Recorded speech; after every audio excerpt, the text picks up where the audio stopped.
Dai ila Allah natakiwa awe na sifa hizi.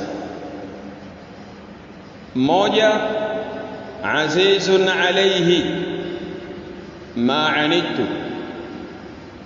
Mtume sallallahu alayhi wasallam alikuwa yanamuumiza sana yale ambayo anawakera waumini wake. Kwa hivyo dai awe anakerwa na kuumia kutokana na yale ambayo anawasibu waumini.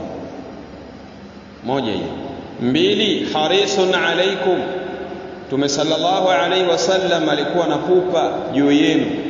Dai apupie kuongoka wale watu wake, waelewe da'wa, waelewe manhaj, waelewe tauhid, waelewe sunna, waelewe haq. Awe na pupa.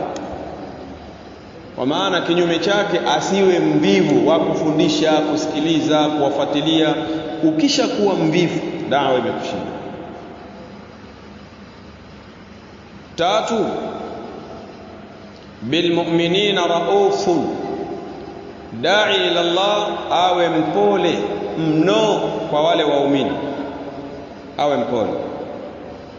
Nne, rahimun, awe na huruma mno kwa wale waumini.